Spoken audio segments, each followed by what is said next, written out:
جا فرمایا کہ تمام مصروفیات کے باوجود آج بھی رچ ڈیل کے اندر ہارونیہ اسلامک سینٹر کے اندر مشائخ بغار شریف علیہم الرحمن کا عرس شریف ہے بعد نماز عصر، اور وہاں پر بھی پورے یو کے سے جو آپ کے وابستگان ہیں ان کی آمد کا سلسلہ شروع ہے۔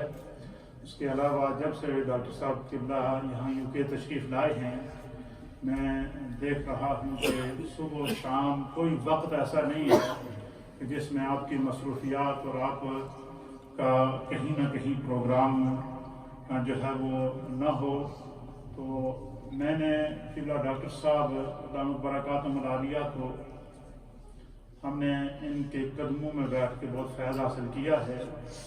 حضور شیخ العالم قائد تحریک تحفظ ناموس رسالت مرشد کریم حضرت پیر علاء الدین صاحب صدیقی رحمۃ اللہ علیہ نے ہمہ وقت ہر مجلس میں ہم نے دیکھا کہ قبلہ پیر صاحب جب بھی آپ کا کوئی پروگرام ہو تو وہ اپنی گفتگو سے پہلے ان کی یہ خواہش ہوتی تھی کہ ڈاکٹر صاحب گفتگو کریں اور سنو۔ اور ہم نے یہ منظر بھی دیکھا کہ قبلہ پیر صاحب فرمایا کرتے تھے کہ آج میں چاہتا ہوں کہ صرف ڈاکٹر صاحب بولتے رہیں اور میں ان کو سنتا بھی رہوں اور ان کو دیکھتا بھی رہوں۔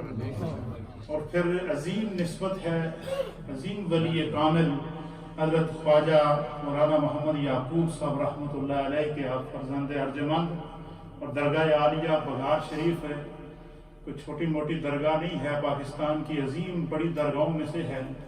ڈاکٹر صاحب کا یہاں تشریف لانا میرے لیے بالخصوص اور ہم سب کے لیے بالعموم بہت بڑی سعادت اور انبساط کا موقع ہے۔ ان کا وجود بہت قیمتی وجود ہے۔ آج جو آپ پاکستان کے اندر جو عوام کے اندر اور عوام کے ہر طبقے کے اندر دین کی طرف، دین کا جذبہ، روحانیت کا جذبہ اور لوگوں کے اندر اس کے مصطفیٰ کا جو نور دیکھ رہے ہیں، وہ انہی بزرگوں کی کوششوں کا صلہ ہے۔ یہ پاکستان ہمیں کسی نے پلیٹ میں ڈال کر نہیں دیا ہے، اس کے لیے ہمارے اکابرین نے بڑی قربانیاں دی ہیں۔ اور ریاست مدینہ کے بعد پاکستان وہ واحد ریاست ہے کہ جسے اسلامی ریاست کے طور پر اسلام کے نام پر حاصل کیا گیا، اور یہی وجہ ہے کہ اس کے اوپر ہمیشہ اولیاء اللہ کا پہرا رہا ہے۔ آپ نے دیکھا ہوگا گزشتہ دنوں کے اندر کہ دشمن نے ہماری سرحد کو پار کیا، انٹرنیشنل جو بارڈر ہے اس کی وائلیشن کی، اندر گھس آیا، اپنے جہاز لے کر آیا، جتنا اسلحہ ساتھ تھا سارا لے کر آیا، اور کسی نے روکا بھی نہیں، سارا اسلحہ گرا کر اپنی طرف سے ٹارگیٹ کو ہٹ کر کے واپس چلا گیا۔ صبح پتہ چلا کہ وہ ٹارگیٹ تو ملا نہیں، جنگل میں گرا کر واپس چلا گیا۔ یہ ایسے نہیں ہوا، یہ نہیں کہ یہ جنگل میں کوئی گرا کر ویسے چلا گیا۔ اس پاکستان کی حفاظت اولیاء اللہ کا اس کی پشت کے اوپر ہاتھ ہے، اور یہ قیامت تک رہے گا۔ اللہ تعالی ہمارے ملک پاکستان کو سلامت رکھے۔ پوری محبتوں کے ساتھ، عقیدتوں کے ساتھ میں ڈاکٹر صاحب قبلہ کو دعوت دینے جا رہا ہوں۔ ڈاکٹر صاحب کا خصوصی خطاب ہوگا، اس کے بعد حضرت پیر طریقت حضرت پیر جہاں سے بادشاہ صاحب دامت برکاتہم العالیہ کے صدارتی کلمات اور دعا ہوگی، اور پھر آپ تمام حضرات کے لیے اوپر لنگر شریف کا اہتمام کیا گیا ہے۔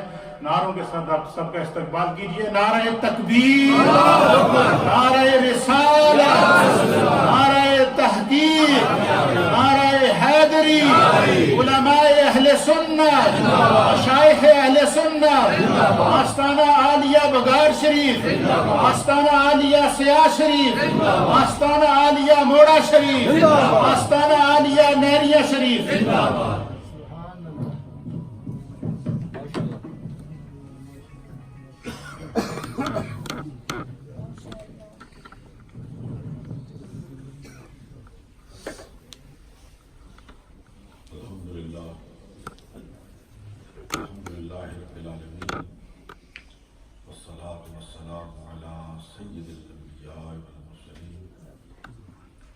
وعلى آله وأصحابه وأزواجه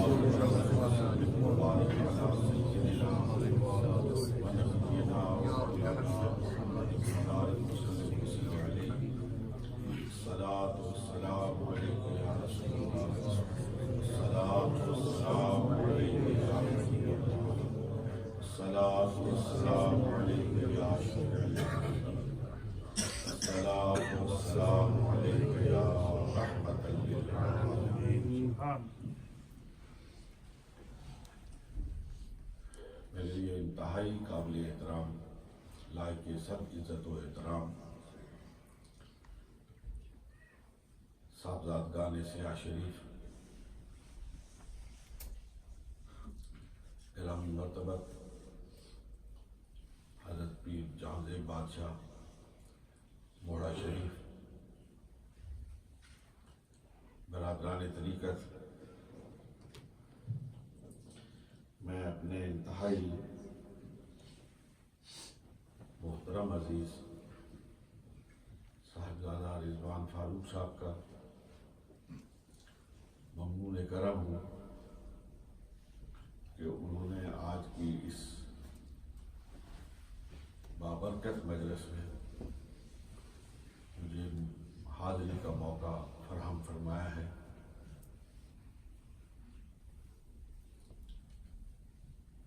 برادران اسلام،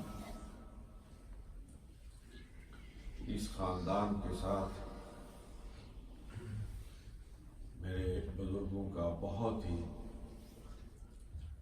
محبت کا گہرا تعلق رہا ہے۔ ان صاحبزادگان کے دادا محترم حضرت سائیں خادم حسین صاحب رحمۃ اللہ علیہ اور میرے والد گرامی علیہ رحمت کے مابین دوستی کا، محبت اور مودت کا بہت گہرا رشتہ تھا۔ میں نے ان دونوں کو بارہا ایک مجلس میں تشریف فرما دیکھا، جس طرح وہ ایک دوسرے کو قدر کی نگاہ سے دیکھتے تھے، باہم محبتیں بانٹتے تھے، ایک دوسرے کا احترام بجا لاتے تھے، ایسے محسوس ہوتا تھا کہ اسلاف کے تعلقات کی تاریخ کو دہرایا جا رہا ہے۔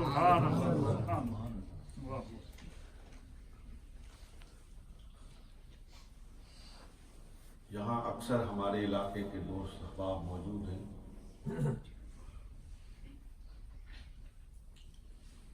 سبھی جانتے ہیں کہ ہمارے علاقے کا سدن قبیلے کی اکثریت روحانی طور پر اس خاندان کے ساتھ وابستہ ہے۔ یہ تین بھائی تھے، تینوں اللہ کو پیارے ہو گئے۔ اللہ رب العالمین ان کی قبور پر اپنی رحمتوں اور برکتوں کی برسات فرمائے۔ حضرت سائیں خادم حسین صاحب رحمت اللہ علیہ، حضرت سائیں محمد صادق صاحب رحمت اللہ علیہ، اور سائیں محمد حسین رحمت اللہ علیہ، یہ بھی خانقاہی تاریخ کی ایک بہت ہی لائق ستائش روایت ہے جو ان تینوں بھائیوں نے قائم کی ہوئی تھی کہ اکثر و بیشتر جب یہ سفر کے لیے نکلتے تھے تو تینوں بھائی اکٹھے نکلتے تھے۔ میں نے بھی پہلی مرتبہ جب ان تینوں بھائیوں کی زیارت کی، میں اس وقت 5ویں جماعت میں پڑھتا تھا جب یہ پہلی دفعہ بگار شریف تشریف لائے۔ بگاش شریف میں سدن قبیلہ بڑی تعداد میں آباد ہے، اور وہ سارا قبیلہ سیاح شریف کے ساتھ وابستہ ہے، اس کی اکثریت۔ تو ان کے مہمان کی حیثیت سے تینوں حضرات تشریف لائے۔ عصر کا وقت تھا، ان کے ساتھ جو ان کو جاننے والے ہیں وہ جانتے ہیں کہ گھوڑوں کے شوقین تھے، شکار کے شوقین تھے، گھوڑے، باغ، کتے، بڑی تعداد میں شکاری کتے ان کے ساتھ ہوتے تھے، اور ان کے عقیدت مندوں کا بھی ایک پورا لشکر ساتھ ہوتا ہے۔ عصر کے بعد والد صاحب رحمۃ اللہ علیہ جہاں ان کا قیام تھا ان سے ملنے کی غرض سے تشریف لے گئے، اور پہلی ہی ملاقات، وہ بھی ان دونوں کی پہلی ملاقات تھی۔ پہلی ہی ملاقات میں اس قدر قربت ہو گئی کہ والد صاحب نے ان سے ارشاد فرمایا کہ میری خواہش ہے کہ آپ یہاں نہیں وہاں خانقاہ میں قیام فرمائیں۔ تو سائیں خادم حسین صاحب نے کہا، ارشاد فرمایا کہ میں ضرور چلوں اور میں وہیں پہ رہوں، لیکن میرے ساتھ یہ کتے بھی ہیں، یہ باز بھی ہیں، آپ کو ان چیزوں کا شوق نہیں ہے، ان کے ساتھ کوئی زیادہ آپ تعلق واسطہ نہیں رکھتے، تو میں گریز کر رہا ہوں کہ میں وہاں پہ نہ جاؤں۔ تو آپ نے فرمایا کہ میں صرف آپ کی دعوت نہیں کر رہا ہوں، میں آپ کے کتوں کی بھی دعوت کر رہا ہوں۔ یہ غالباً حاجی صاحب وہاں اس وقت موجود تھے، تو حضرت صاحب رحمۃ اللہ علیہ نے فرمایا کہ یہ سارے گھوڑے، کتے، باز، یہ سارے وہاں منتقل کریں۔ سو رات سے پہلے پہلے حضرت سائیں صاحب وہاں پہ منتقل ہو گئے۔ پھر وہ دوستی کا سفر روز بروز آگے بڑھتا رہا، اور زینے پہ زینہ چڑھتا رہا، درجہ بدرجہ محبت کی یہ منزل آسمان کی بلندیوں کو چھونے لگی۔ پھر حضرت سائیں صاحب رحمۃ اللہ علیہ نے والد صاحب کو سیاہ شریف دعوت دی۔ وہ اپنے گھر سے باہر رہنا کوئی زیادہ پسند نہیں کرتے تھے، لیکن سیاہ شریف وہ کم و بیش 7 روز رہے، اور محبت کی یہ کیفیت تھی کہ اب تو سڑک ہے، اس وقت غالباً سرسابہ اس جگہ کا نام ہے، سرسابے سے آگے کوئی سڑک نہیں تھی۔ تو جب والد صاحب وہاں پہ پہنچے سرسابہ، تو سائیں صاحب اپنے مریدین کے ایک بہت بڑے قافلے کے ساتھ، تینوں بھائی، حضرت سائیں خادم صاحب، سائیں صادق صاحب اور سائیں محمد حسین، تینوں وہاں پہ موجود تھے۔ اور اس وقت سائیں صاحب رحمۃ اللہ علیہ کے پاس ایک سفید گھوڑی ہوتی تھی، بڑی خوبصورت گھوڑی ہوتی تھی، وہ ساتھ لائے ہوئے تھے۔ والد صاحب سے اصرار کیا کہ آپ اس پہ بیٹھیں، تو آپ نے، اچھا دلچسپ اس پہ بات یہ ہے کہ ہمارے حضرات تو اکثر بیشتر اپنے الگ الگ جاتے رہتے تھے، لیکن وہاں سیاہ شریف میرے والد صاحب بھی 3 بھائی تھے، تینوں اکٹھے وہاں سیاہ شریف گئے، اور والد صاحب سب سے چھوٹے تھے، تو ان سے کہا کہ آپ گھوڑی پہ بیٹھیں۔ والد صاحب نے کہا میرے 2 بڑے بھائی ساتھ ہیں، پھر آپ تینوں بھائی موجود ہیں، میں کیسے گھوڑی پہ بیٹھوں؟ کہنے لگے بھاڑے بھرا کے تو تساں چھوڑو نا، تو تساں نے بھرا کرو، میں آپ کو معافی مانگی کی۔ اصل میں مسئلہ یہ ہے کہ میں نے منت مانی، میں نے منت مانی تھی کہ آپ میرے گھر آئیں گے، میں سرسابے سے آپ کو گھوڑی پہ بٹھاؤں گا، لگام میں خود پکڑوں گا، اور میں گھوڑی کو اپنے گھر کے سین۔ سو انہوں نے وہ منت پہ اسی طرح پوری، اور اسی طرح وہ لے کے گئے. یہ محبتوں کا اور روحانی رشتوں کا مزہ کچھ الگ سا ہوتا ہے. یہ اسی کو پتہ ہوتا ہے جو اس مزے کو چکھتا ہے. جب تک اس مزے کی حلاوت آدمی خود محسوس نہ کرے اس تعلق کی کیفیت اور حلاوت کا اندازہ ہی نہیں ہو سکتا ہے. حضرت سعید صاحب رحمۃ اللہ علیہ یہ تینوں بھائی ایک بہت بڑا علاقہ ان کے ساتھ وابستہ تھا.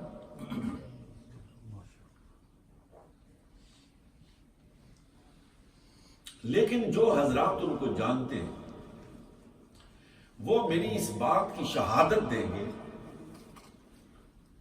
کہ تصوف کی جو روح ہے، تصوف کی جو اصل ہے، وہ ہے ریا سے پاک ہونا، دکھاوے سے پاک ہونا، نمود و نمائش سے پاک ہونا. یہ تینوں بھائی ایسے تھے کہ ریا ان کے قریب سے بھی نہیں ہوتی. کسا مننا تو مننا ہے، نہیں مننا نہ مننا ہے. انہوں سیاں اپنا ہی طریقہ رکھا، وہ بالکل اپنے انداز سے رہتے، وہی ان کا سٹائل تھا، وہی انداز تھا. اور یہی وہ ان کی بنیادی صفت تھی جو لوگوں کے دلوں میں گھر کر جاتی. اللہ رب العالمین ان کی تربتوں پر انوار و تجلیات کی برسات فرمائے. میں اپنے آپ کو اس اعتبار سے خوش قسمت سمجھتا ہوں، بیدار بخت سمجھتا ہوں کہ جس وقت حضرت سائیں خادم حسین رحمت اللہ تعالی علیہ اس دنیا سے رخصت ہوئے تو حضرت سائیں فاروق صاحب جو میرے عزیز کے والد گرامی رحمت اللہ علیہ تھے، انہوں نے، اور سائیں ظفر صاحب جو سائیں خادم صاحب کے بیٹے ہیں، ان دونوں نے مجھے فون کیا کہ جو بگار شریف کے ساتھ ہمارے خاندان کا تعلق ہے، اس تعلق کی بنیاد پر ہم یہ چاہتے ہیں کہ سائیں خادم حسین صاحب کا جنازہ آپ پڑھائیں. الحمدللہ اللہ رب العالمین نے پھر مجھے یہ اعزاز بخشا کہ وہاں آزاد کشمیر کی روحانی دنیا کی ساری قیادت موجود تھی، بڑے اجل علماء موجود تھے، مشائخ اعظام موجود تھے، لیکن اس جنازے کی امامت کی سعادت میرے حصے میں آئی. اس کا تعلق، اس کی وجہ وہی خاندانی روابط تھے، خاندانی تعلق تھا، ہمارے والدین کا باہمی رشتہ اور تعلق تھا. میرے عزیز، بہت ہی عزیز صاحبزادہ رضوان صاحب، ان کے والد صاحب رحمہ اللہ سائیں فاروق صاحب، والد صاحب ان کے ساتھ بہت محبت فرماتے تھے. وہ اکثر و بیشتر بگار شریف جاتے. پھر انہوں نے اس خواہش کا اظہار کیا کہ صاحبزادہ رضوان صاحب بگار شریف میں رہ کر تعلیم حاصل کریں. پھر انہوں نے ان کو بگار شریف مدرسے میں داخل کروا دیا. یہ پڑھتے مدرسے میں تھے لیکن کھانا والد صاحب کے ساتھ کھاتے تھے. وہ ان کو اپنے ساتھ بٹھا کے کھانا کھلایا کرتے تھے. بہت شفقت فرماتے تھے. مجھے آج انتہائی اطمینان، خوشی اور سعادت محسوس کر رہا ہوں کہ اس خاندان کے ان جمیع صاحبزادگان کے ہمراہ ان کے بزرگوں کی اس مجلس ایصال ثواب میں شریک ہو رہا ہوں. اللہ رب العالمین میری اس حاضری کو اپنی بارگاہ میں قبولیت کی خلت سے سرفراز فرمائے. میں اس مجلس کی مناسبت سے صرف ایک بات یہاں موجود حاضرین یا ریڈیو پر جو حاضرین جو سامعین گفتگو سن رہے ہیں ان کی خدمت میں عرض کرنا چاہتا ہوں کہ اللہ رب العالمین نے نوع انسانی کو مخاطب فرما کر ارشاد فرمایا ہے یا ایھا الناس اعبدوا ربکم الذی خلقکم والذین من قبلکم لعلکم تتقون۔ یہی تصوف ہے، یہی تصوف کی روح ہے، اور یہی ان مشائخ اعظام کی تعلیمات کا خلاصہ ہے کہ اے نوع انسانی اس رب کے سامنے جھک جاؤ، اس رب کے سامنے رکوع اور سجود بجا لاؤ، اس رب کے سامنے اپنی جبین نیاز کو خاک آلود کر لو جس نے تمہیں پیدا کیا اور تم سے پہلے والوں کو بھی پیدا کیا، جو خالق کائنات جھکنے کے لائق، جس کے سامنے جھکا جائے، جس کے سامنے اپنی جبین کو خاک پہ رکھا جائے، وہ صرف ایک ذات ہے اور وہ ذات وحدہ لا سبحان اللہ۔ اور اللہ رب العالمین نے فکر انسانی کو جھنجھوڑا کہ کس خدا کی بات ہو رہی، میں کس خدا کے سامنے رب فرماتا ہے تمہیں جھکنے کا حکم دے رہا، الذی جعل لکم الارض فراشا، یہ ساری زمین جس نے تمہارے لیے فرش بنائی۔ حاضرین محترم، باقی جو آیات الہیہ ہیں ان کو ایک طرف رکھیے، صرف اس زمین پر غور کیجیے، اس زمین کی وسعتوں کو دیکھیے اور اس زمین کی تہ میں چھپے ہوئے خزانوں کو دیکھیے۔ بظاہر آپ کو یہ مٹی نظر آتی ہے، لیکن آپ کی ہر خوراک کا انتظام اسی زمین میں کیا گیا ہے، اجناس اسی زمین میں، ہر طرح کے پھل اس زمین میں، لوہا اس زمین میں، پانی اس زمین میں، سونا اس زمین میں، معدنیات کے سارے خزانے اسی زمین میں موجود۔ اس زمین کی ایک ایک چیز، میں تو سمجھتا ہوں اس کے ایک ایک ذرے پر غور کریں، ایک ایک ذرے پر غور کریں تو وہ پکار کے کہتا ہے کہ آؤ اس ذرے کے پیدا کرنے والے کے سامنے جھک جاؤ، سجدہ دے دو۔ الذی جعل لکم الارض فراشا والسماء بناء، کسی کو کوئی اور چھت میسر ہو یا نہ ہو، لیکن اللہ رب العالمین نے یہ نیل گوں چھت ہر نوع انسانی کے فرد کو میسر کر دیا۔ زمین کی وسعتیں اور زمین کی پنہائیاں اور آسمان کی یہ بلندیاں انسان کو پکار پکار کے کہہ رہی ہیں کہ کسی اور کے سامنے نہ جھکو، اگر جھکنا ہے تو اس خالق کے سامنے جھکو جو اس زمین کا خالق ہے اور اس آسمان کا۔ نعرہ تکبیر، نعرہ رسالت، علماء اہل سنت، مشائخ اہل سنت، آستانہ عالیہ بگار شریف، آستانہ عالیہ سیاہ شریف، آستانہ عالیہ موڑا شریف۔ وَأَنزَلَ مِنَ السَّمَاءِ مَاءً،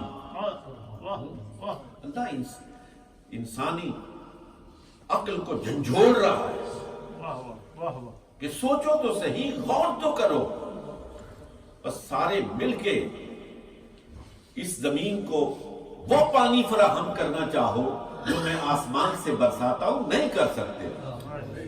پاکستان میں تھوڑا سا پانی کی کمی آئی نا پیچھے، تو ڈیم پوری قوم کو ڈیم بنا کے رکھا، شور مچ گیا، مر گئے، کھپ گئے، پتہ نہیں کیا ہوگا۔ ابھی کہتے ہیں بارشیں ہی ختم نہیں ہو رہی، اب کیا کریں؟ وہ خالق جو میرا خالق آپ کا خالق جو چرند کا خالق، جو پرند کا خالق، وہ صرف میری تو نہیں سنتا، وہ تو جانوروں کی سنتا ہے، وہ تو پرندوں کی سنتا ہے، وہ تو اس روکھی زمین کی آواز کو بھی سنتا ہے۔ سبحان اللہ، سبحان اللہ۔ اور جب زمین اسے پکارتی ہے نا، منہ کھولتی ہے، الذی جعل لکم الارض فراشا والسماء بناء وانزل من السماء ماء، پھر پہلے بادل گرجتے پھر برستے، فاخرج به من الثمرات رزقا لکم۔ اے نوع انسانی، تو غور تو کر کہ تو خدا کا بن گیا تو خدا نے تیرے لیے کیا کیا پیدا کیا۔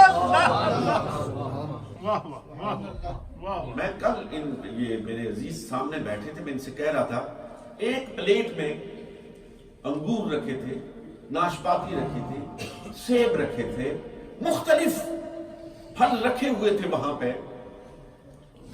ایک زبان ہے انسان کی، ایک زبان ہے نا، انگور اس میں ڈالیں تو اس کا اپنا مزہ ہے،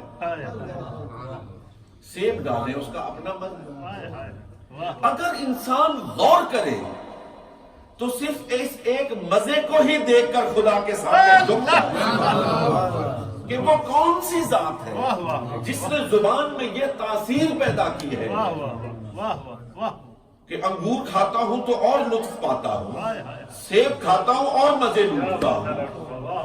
ہر پھل کا اپنا مزہ ہے، ہر پھل کی اپنی علاوت ہے نا کوئی، ہے نا کوئی جو اس پھل کو پیدا کرتا ہے نا کوئی جو میری زبان پر ہر آنے والے پھل کا مزہ ہی بدل دیتا ہے۔ وہ کون ہے؟